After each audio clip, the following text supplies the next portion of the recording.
Velvet Club. For life.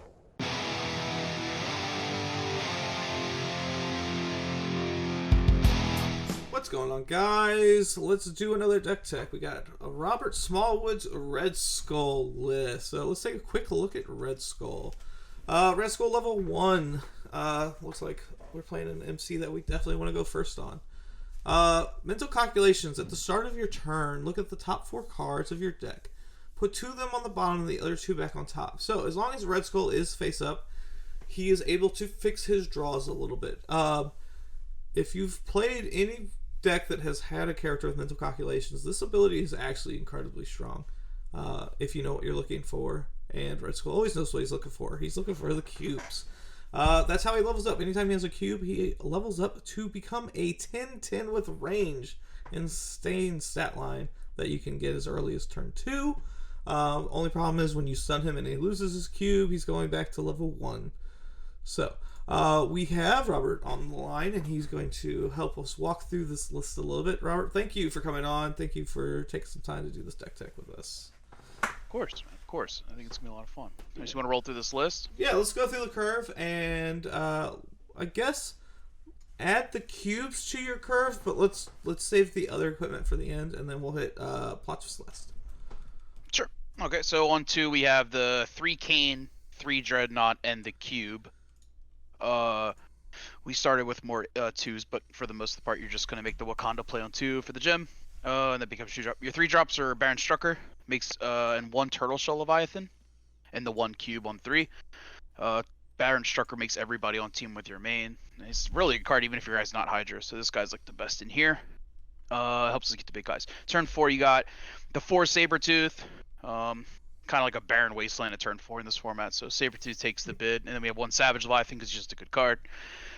On 5, we got 3 Dylan because he's the biggest house on 5 in the format, and then Spike Leviathan because of death. And we also have the 5-drop cube and the 4-drop cube. Don't forget those. The 6 drops, we have 2 Magneto because he keeps guys down, and 1 Beast because he's just like mandatory. Turn 7, we got 3 Morloon, and turn 8, we got triple Foom. Okay, so so when I for everyone at home watching, when I put the list together, I just put 4 of Cosmic Cube 2, but there is actually, it's a 1 split of all the cubes because that's how they work.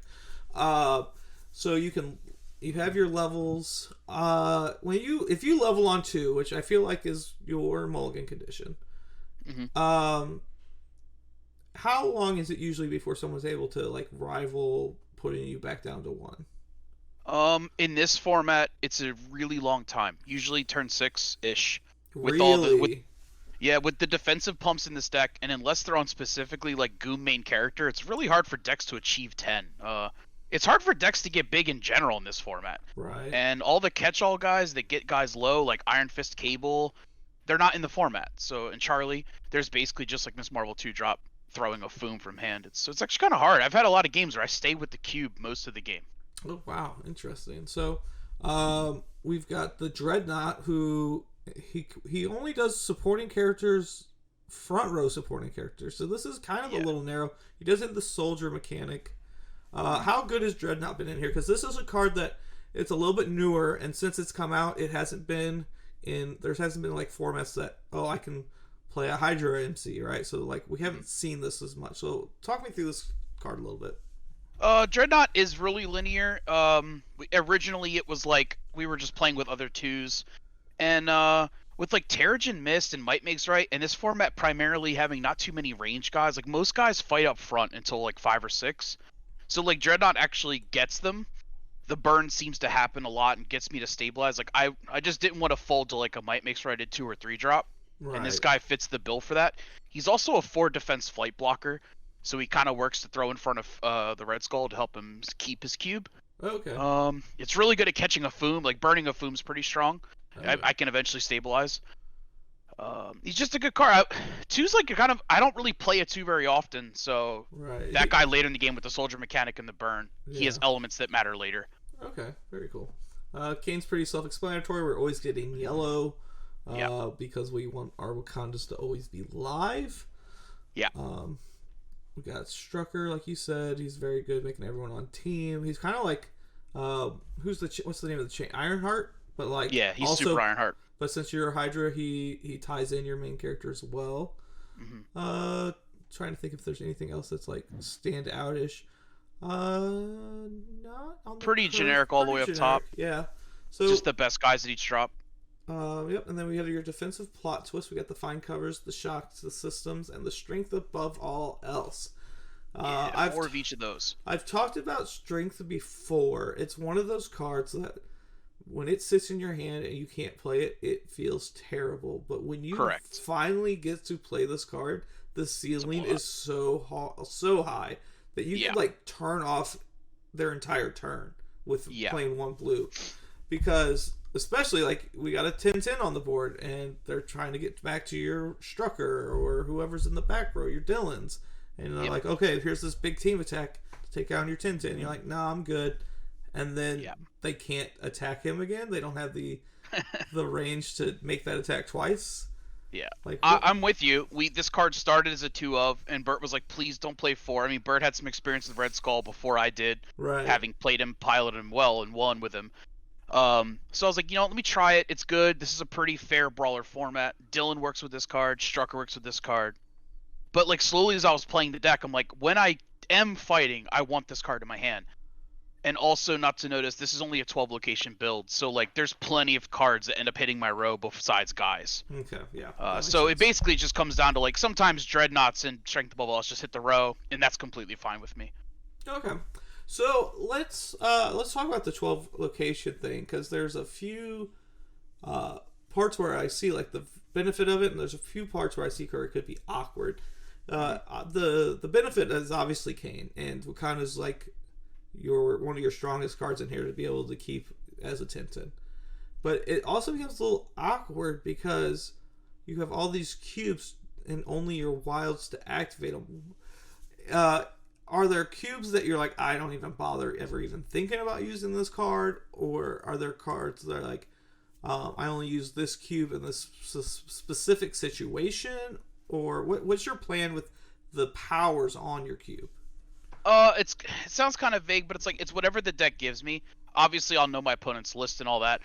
99% of the time, if I can catch a spare wild, I rip their top end out of their deck with the 2-drop cube. That's the main play I make, because I know I won't die before 8 because it's hard to clear me as a 10-10. And we'll get to the Foom turns, and I'll have him and he won't. And that usually is enough to just beat the end of the game. Only a few decks have like ways to also do that, right? Right. The blue cube for locations is basically not relevant. It almost never even sees the board, like unless corner case matchups or for some reason they have 3 of the same loc. But the main reason the Kane on the yellow is obviously because on 2 I want to be able to get a cube, and if worst case scenario I can Kane and do it on 3. But also because the best cube is the yellow cube.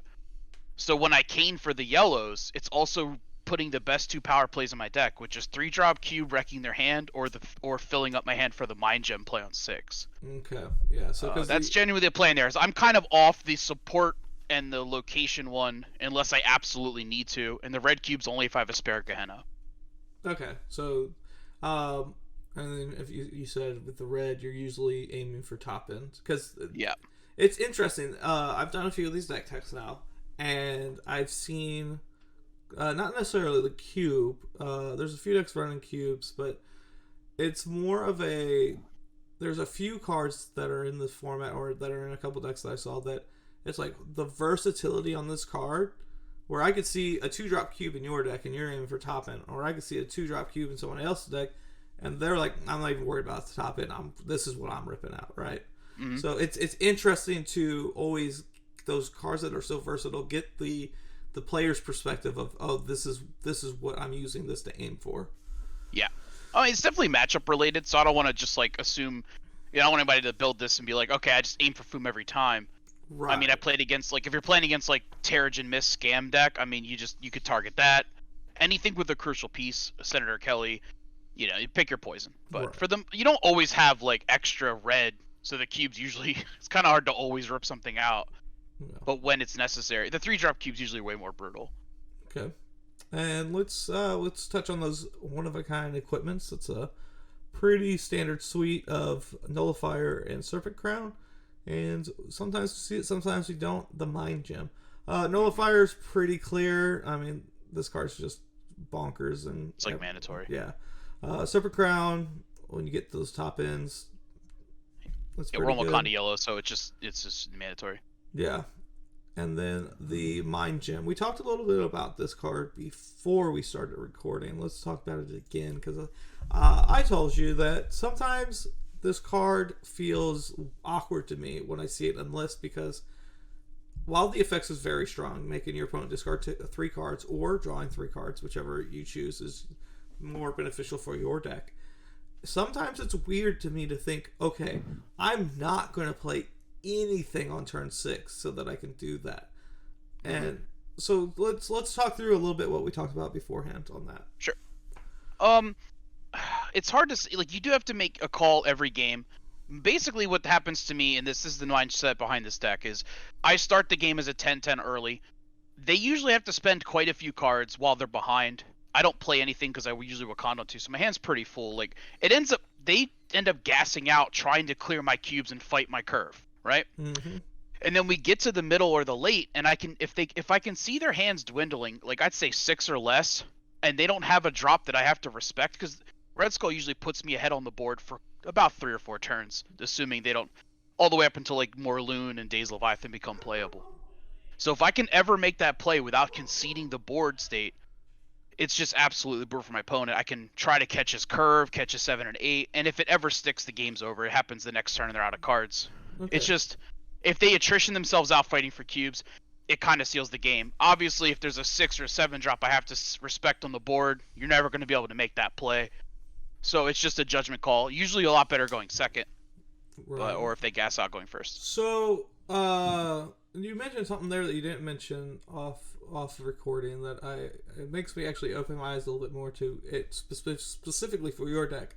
You got 6 drops, and that your opponent could be playing like Days Leviathan or Magneto, but they're not 10-10s. You have a Right. 10-10, so you can afford a little bit more to take a turn off in that Correct. situation. Okay, that makes a lot more sense to me. And was I correct? Like, you usually want to play, right? I generally want to play for the free calc and the turn 2 cube while they're on turn 1. Yeah. As genuinely play. Going second usually means I take a wound or 2. I usually don't even waste the blue cards. I usually calculate once, and then I'll just know the next 2, and I'll just eat the rest. It's fine. Mm-hmm. It's usually way more important to keep the blue cards to hold the cube up once it's down. Right. But yeah, I'd say obviously you want to be on the play for sure. Yeah. So, because, I mean, Red Skull puts you in that weird spot where he's a deck that wants cards. So going second's not necessarily bad for you, because Not at all. you can't. These 2 cards might have been the ones I put on the bottom, but it's just 2 more cards that are fine. You know, like, it's kind of like a win-win for you. So. Awesome. Yeah, Red Skull's great going second also because like the 5 button this format, some decks can't even really achieve that. This isn't really a great format for aggro decks. Mm-hmm. They get punished by all the defensive blue cards in it and stuff, and I think I can get away with a lot. Like originally Black Ant was in this list, but there's just so much Comet Fall he ended up getting cut. He wasn't really holding his own. So I ended up just like, screw it, we'll just not play 1. We'll just hope it gets there. And it has been. It's been pretty good. I like that mentality. So I'm a man who can respect that frame of thought. So awesome. Well, I appreciate you stopping by and taking a little time to talk to us. Not that you probably won't need it, but best of luck this weekend. Yeah, it's going to be good. I appreciate it, man. Thank you.